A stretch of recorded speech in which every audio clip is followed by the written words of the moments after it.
Most women don't know what truly happens to a man when she goes silent, when she walks away not in rage, not in despair, but in quiet resolution. A silence that doesn't scream, but lingers. A silence that doesn't seek punishment, but delivers a sentence. And yet, this is the moment that breaks something primal inside him. Because when she leaves in peace, not chaos, she doesn't just exit his life. She dissolves his illusion. She untangles his ego from the comfort it once mistook as control. And the man who once felt like a god in her presence now stares into the hollow altar of his own self-deception. To understand what occurs within a man's soul at this moment, one must understand the architecture of masculine attachment, not as it is glamorized, but as it truly is. A man's ego is not his strength. It is his armor. It is a carefully constructed cathedral built over years of proving, conquering, and concealing. And when a woman he once took for granted walks away, not from weakness, but from worth, his armor doesn't crack. It corrodes, quietly, from the inside out. He may not cry. He may not call. He may even pretend she meant nothing. But this is where Bowlby's hidden truth becomes visible. The avoidant attachment hides not indifference, but fragility. He grew up in a world that taught him to detach before he was left. He learned to silence his longing before anyone could hear it tremble. And so, when she disappears, not with vengeance, but with grace, he finds himself in a battlefield he cannot name. And worse, he is unarmed. In her absence, a man confronts the emotional wilderness he spent years avoiding. The silence is not a punishment. It is a mirror. And in that mirror, he does not see her. He sees the boy he abandoned long before she did. The one who needed to be seen, to be heard, to be held without condition. The one he locked in a room called strength and threw away the key. But she found that boy. She brushed the dust off his soul and called it beautiful. And now, with her gone, the echo of her love becomes unbearable. Because it was not her beauty that broke him. It was the fact that in her gaze he was whole. And now, with no one to reflect that truth, he fears it was never real. Women often ask, does he miss me? But that is not the right question. The question is, what part of himself is he forced to face without me? And the answer is haunting. He begins to unravel, not dramatically, but in subtle, invisible ways. He avoids certain songs. He checks his phone at midnight, then scolds himself for the impulse. He speaks her name in dreams, but forgets it by dawn. He tells his friend he's fine, because he doesn't yet understand that he's not mourning her. He's mourning the man he was with her. The man he didn't know how to be alone. This is the secret Bowlby understood. That attachment is not about possession. It is about security. And when the secure feminine detaches, the avoidant masculine is left not with freedom, but with a vacuum, one that no conquest, no distraction, no silence can fill. Because she didn't just leave.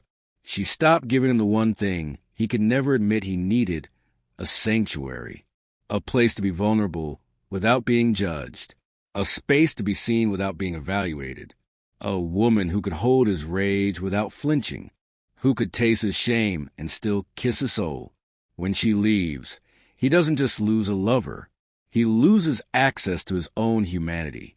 And you, yes, you, the woman listening to this, do not need to ask if he regrets it. His soul does. His unconscious screams what his lips will never say. And if he ever becomes silent, distant, or cruel, understand that it is not power. It is paralysis. Because the truth is, nothing shakes a man deeper than a woman who loved him from her core and then decided she loved herself more. She walks away, not with rage in her step or venom in her words, but with the kind of stillness that terrifies a man, not because she is angry, but because she is finally clear. And clarity, when rooted in the feminine, is not soft. It is not chaotic. It is pure fire beneath calm waters. It is the eye of the storm, a gaze so direct it slices through illusion like a blade through silk. The man who once mistook her softness for need now confronts a revelation. She was never dependent. She was devoted, and devotion, once withdrawn, becomes a spiritual absence no other woman can fill. Others may mimic her touch, echo her laughter, wear her perfume, but none will carry the sacred weight of her energy, because hers was not about body or beauty. It was soul, and soul cannot be replaced. This is the agony of the masculine when met with feminine individuation. She no longer reflects his projections. She no longer absorbs his darkness to alchemize it into love. She no longer plays the role he unconsciously assigned her: healer, mother, mirror. Instead, she becomes myth. Not the myth of perfection, but the myth of what could have been if he had dared to meet her there. And so begins the man's quiet descent. He doesn't chase, not always.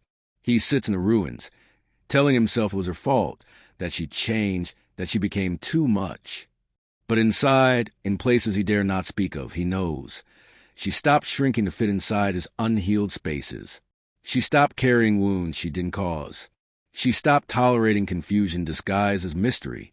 And now, every silent room echoes with the memory of her presence. Her energy once softened his rage. Now it haunts his peace. The bed feels colder, not for lack of warmth, but for lack of gravity. She was his anchor, and he didn't even know he was adrift until she let go.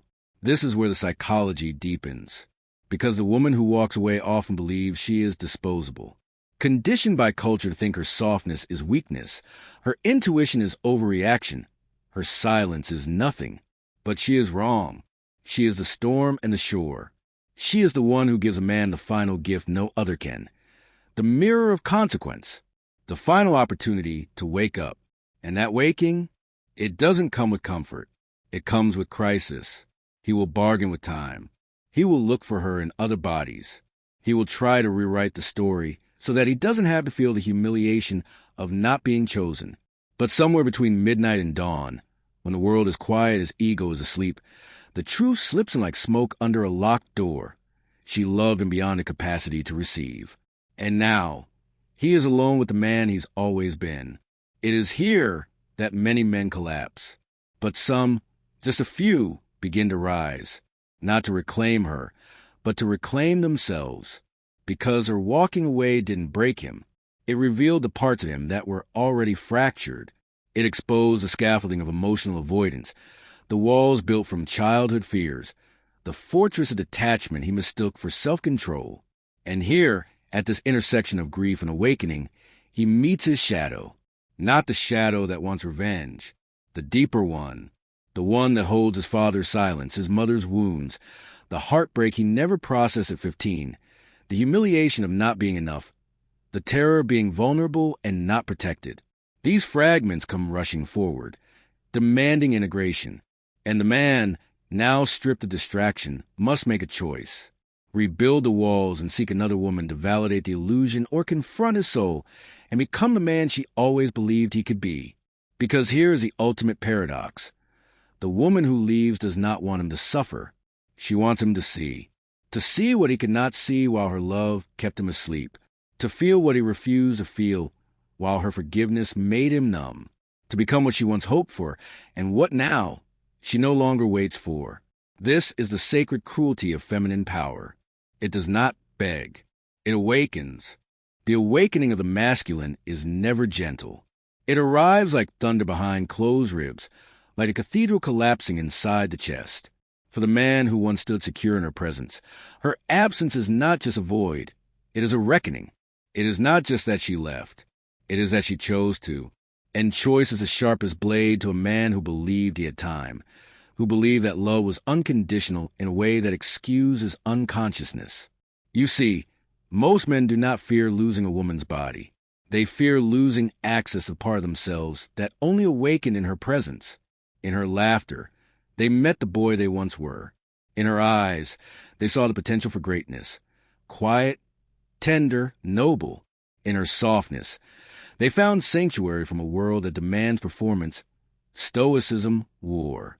And now, with her gone, they are cast out of Eden. But this exile is sacred. This is where the ego fractures, where identity unravels, where the persona forged in bravado begins to rot. The masculine has long been taught that vulnerability is weakness, that detachment is mastery.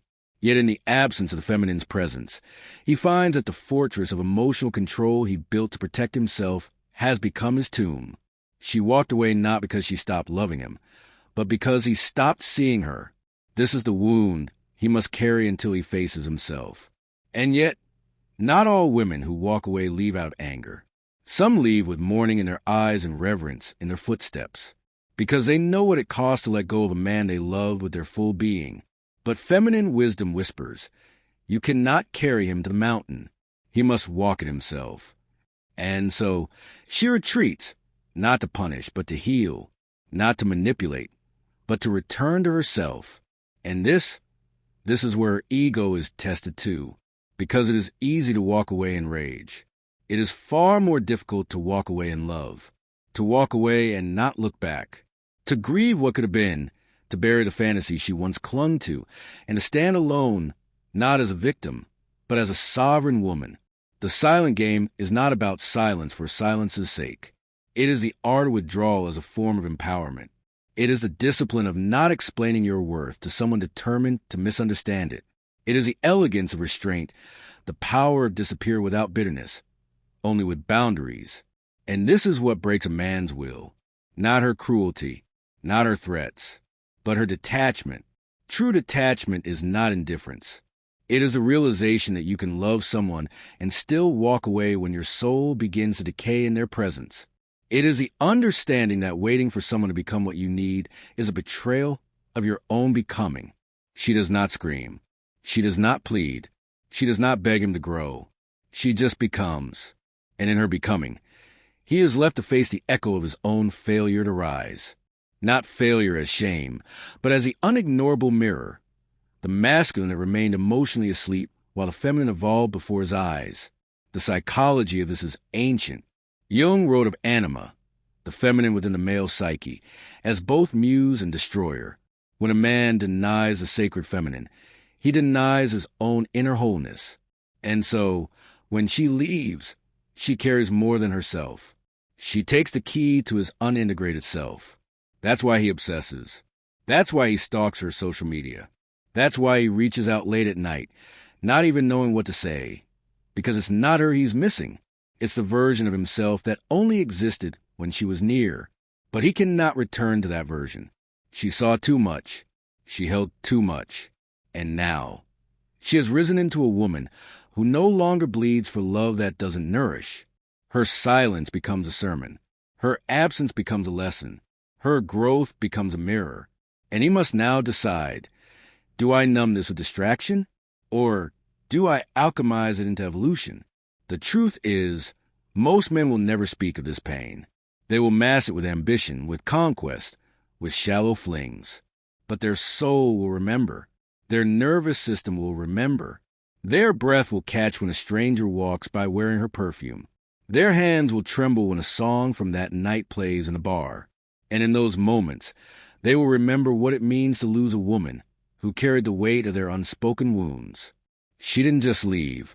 She transcended. And this transcendence, it terrifies him. Because when a woman transcends, she no longer plays a game of reassurance. She no longer softens her boundaries to cradle his brokenness. She no longer trades her essence for crumbs of attention. She becomes untouchable, not because she builds walls, but because her soul no longer resonates with men who haven't met themselves in the dark. This is what the feminine mystery truly is. Not seduction, not manipulation, not charm. It is her stillness, her unshakable beingness, her ability to say nothing and still speak volumes. The moment she stops explaining, defending, fixing, he is left alone with the echo of everything she once gave so freely. And it is in this silence that the masculine begins to unravel, because for the first time there is no audience, no one to validate his excuses, no feminine warmth to soften the blow of his spiritual laziness. He must confront the barren space where her presence once bloomed. And there in that space, he hears the voice he has long ignored, his own. The masculine was never meant to be numb. It was meant to hold, to protect, to rise. But generations of conditioning have taught men that to feel is to fall, that to open is to be controlled. So they armor up, they laugh off pain, they deflect intimacy with sarcasm, bury desire and productivity, and confuse detachment with power. But true power, masculine power, is not in control. It is in containment. It is in the capacity to sit with discomfort, to witness a woman's fire without needing to extinguish it, to face the chaos of her truth without shrinking into defensiveness. She tested him, not maliciously, but biologically. Nature coded the feminine to seek depth, not convenience, to draw out what is hidden, to unearth what is dormant. This is why she triggers him. This is why she questions, reflects, withdraws. And when she finally walks away, it is not punishment. It is prophecy, because she knows not every man is meant to cross the threshold. Some are only meant to awaken her boundaries. And in this awakening, her ego, the small self that once begged for scraps, begins to dissolve. She is no longer driven by fear of abandonment, but by devotion to her becoming. She doesn't just stop calling. She stops hoping. She stops waiting. She starts living. And as she lives, radiantly, powerfully, unapologetically, he begins to remember, not with joy, but with ache. He remembers the softness of her presence, the unspoken understanding in her silence, the way her energy filled a room like sacred incense. And he realizes he never truly saw her. He looked through her, not into her. He loved her body but ignored her soul. He admired her beauty but feared her depth. And now it is too late, because the woman who has remembered her worth cannot be seduced by potential. She has seen the cost of loving unawakened men. She has bled in the name of patience. She has cried enough to fill oceans. And now she sails alone, not bitter, not broken, but reborn. This is the paradox that haunts him. She is gone, but she is everywhere. In his dreams, in the women he dates who lack her fire, in the empty achievements that once gave him pride. He touches success but feels nothing, because success without reverence is just noise. And she was music, complex, layered, divine. He begins to wonder, can he become the man she once believed in? But this is not about winning her back.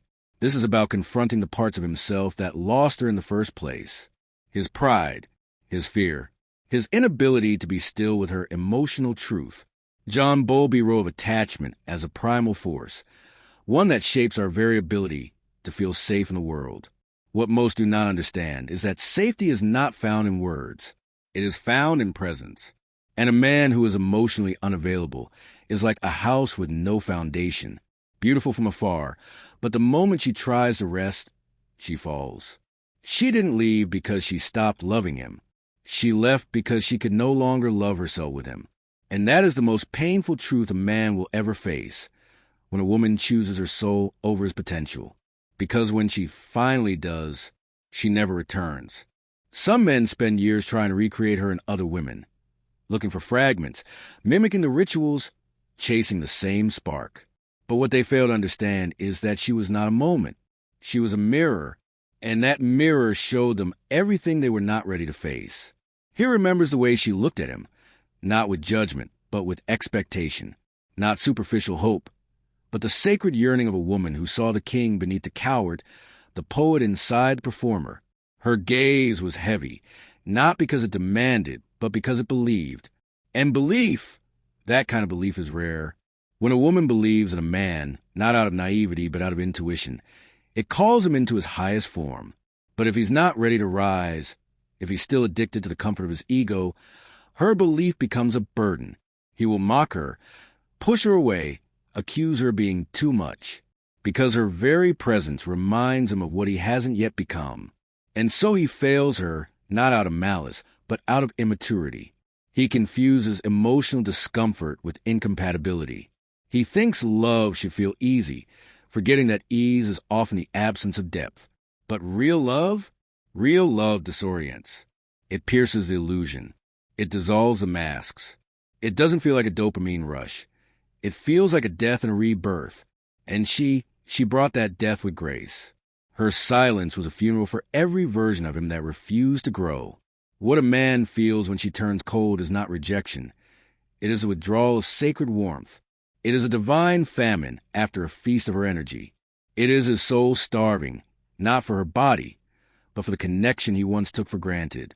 This is the moment the masculine cracks. He may rage. He may distract himself with work, with women, with noise. But when the night falls and the screens go dark, he meets himself. And he sees a man who was loved by a goddess and failed to rise. This is a sacred wound that haunts him. Not that she left, but that she was right to leave. Because a woman who does her shadow work, who integrates her pain instead of projecting it, who no longer dances to the rhythm of male validation, she becomes emotionally dangerous. Not because she hurts, but because she won't be hurt the same way again. She is no longer impressed by potential. She no longer argues with avoidance. She does not chase closure because her healing no longer depends on his accountability. She has become what every emotionally unavailable man fears, a woman who knows how to walk away without looking back. And still there is love, but it is not the kind of love that waits. It is the kind of love that blesses and releases, the kind that whispers, "I saw the God in you, but you worship the shadow." And so she exits, not with drama, but with dignity, not with bitterness, but with embodiment. She becomes a mystery he will never solve, an ache he cannot name, a poem he once held but never read. Jung once wrote that the meeting of two personalities is like the contact of two chemical substances. If there is any reaction, both are transformed. And this is a truth most men don't understand until it's far too late. The woman he lost wasn't just a lover. She was a catalyst. She cracked his surface, stirred his unconscious, mirrored his hidden wounds. She didn't just challenge his behavior. She revealed the void beneath it. She held up a mirror and asked wordlessly, "Can you meet me here?" In truth, in presence, in vulnerability. And when he could not, she didn't rage. She vanished, because that's what the sacred feminine does. She doesn't destroy him. She invites him to destroy the false self. And when he refuses, she leaves him to the task alone. This is what breaks a man, not the loss of a woman, but the realization that she was never his to lose. She belonged to herself long before she ever offered him her heart. And when she took it back, she wasn't taking love away. She was taking herself home. And home is not a place she finds outside. It's the sanctuary she rediscovers within. You see, when a woman walks away without a trail of destruction, without pleading for closure or shouting for justice, she doesn't disappear, she expands. She reclaims the fragments of herself she gave away in the name of potential. And every step she takes away from him is a step deeper into her own soul. He, meanwhile, begins a silent descent. At first, it's denial. He tells himself she'll be back, that this is just another test, that no woman like her ever really leaves. But days pass, then weeks, then seasons shift, and he notices her absence not in the loud ways, but in the quiet ones, in the moments when something beautiful happens, and she's not there to witness it, in the victories that feel strangely hollow, in the softness he no longer knows how to receive. Because a woman who once poured into him from a well of emotional generosity doesn't leave behind just an empty space. She leaves behind contrast. And contrast is cruel. Where once her energy filled a room like sunlight slipping through curtains, now there is only shadow. He may date again, laugh again, touch again, but nothing quite lands the same. Because once a man has been seen by a woman who looks with her soul, not just her eyes, he cannot return to superficial connection. Every smile that doesn't carry depth, every kiss that lacks presence, every conversation that dances around the truth, it all feels like starvation in disguise. This is the quiet agony of the man who has lost a woman rooted in herself. He begins to feel a strange guilt, not just for how he treated her, but for how little of himself he offered. He remembers the moments when she opened her heart, raw and trembling, and he met her with silence, sarcasm, or distraction. He replays those moments in the theater of his mind, not as regrets, but as misinitiations, because what she asked of him was never perfection. It was presence. It was a courage to take off his armor and say, "This is me." No performance, no pretense, just me. But he wasn't ready.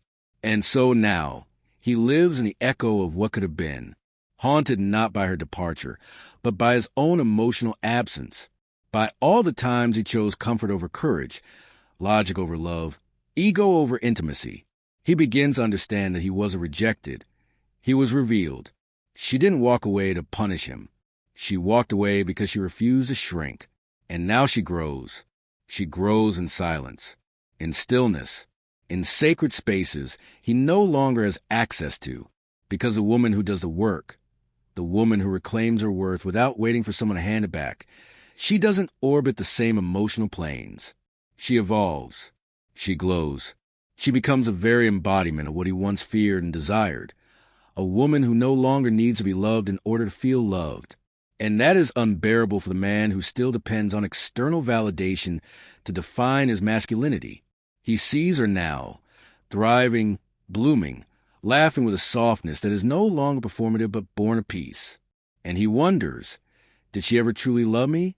But that question, like so many he's now asking, comes too late. Because her love was never the question. It was the answer. The real question is, why didn't he believe he was worthy of it? This is the journey that begins after she leaves. The soul excavation, the unraveling, the desperate seeking for meaning in what once felt mundane. The quiet suffering of a man who realizes that emotional maturity isn't a choice, it's a consequence. And yet, within that pain lies potential. Because not every man breaks the same way. Some shatter and rebuild. Some descend and awaken. Some look into the void and finally see the truth. That love isn't something to be earned through performance. It is something to be received in presence, to be honored in depth, to be kept alive through inner alignment.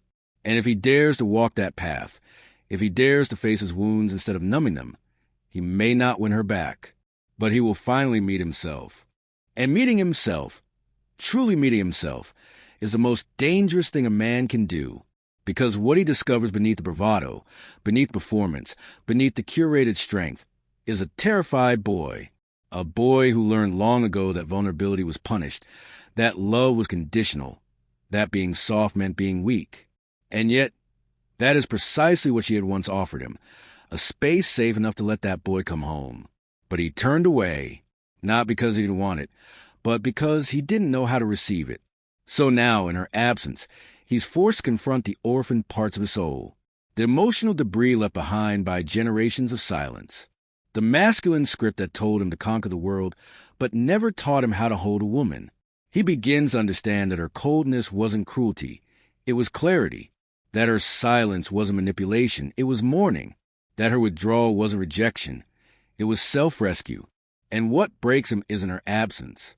It's the realization that he never truly showed up. This is a threshold where men either collapse or awaken. The ones who collapse will chase new distractions. New bodies, new praise, anything to avoid the echo of her voice in their chest.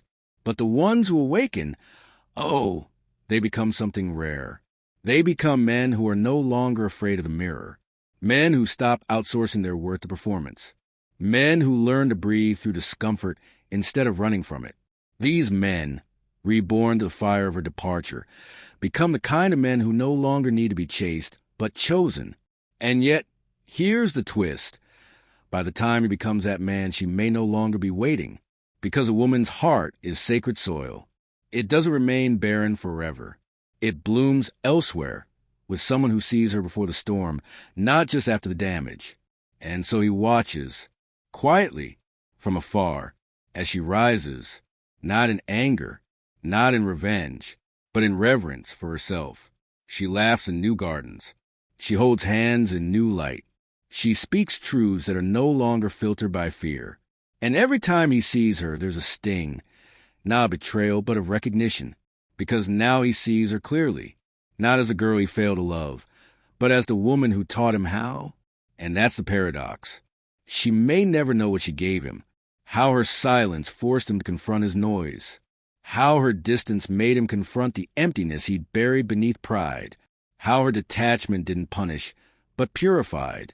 In his private moments, he whispers her name, not to call her back, but to thank her. Thank you for walking away. Thank you for choosing yourself. Thank you for not dimming your light, just to keep me warm. Because in doing so, you didn't break me. You broke the illusion I was hiding behind. And now, I begin again. This, perhaps, is the final gift of the feminine to the masculine. Not just love, but transformation. The feminine does not merely nurture the man. She summons him, not toward her body, but toward his own soul. Not toward validation, but toward presence. Not toward domination, but toward devotion. And the woman who walks away, not in bitterness but in boundary, she becomes a sacred archetype he never knew he needed. The initiator, the one who speaks not with words, but with absence. The one who teaches not through lectures, but through departure. The one who doesn't destroy him, but reveals him. And in that revelation, if he is brave enough to stay, he will meet something deeper than desire. He will meet reverence. Because the woman who walks away with her dignity intact, with her silence rooted in knowing, becomes unforgettable, not because she begged to be remembered, but because she became the mirror in which he finally saw himself. And the man who truly sees himself can never love the same way again. The woman who knows her worth doesn't chase. She chooses.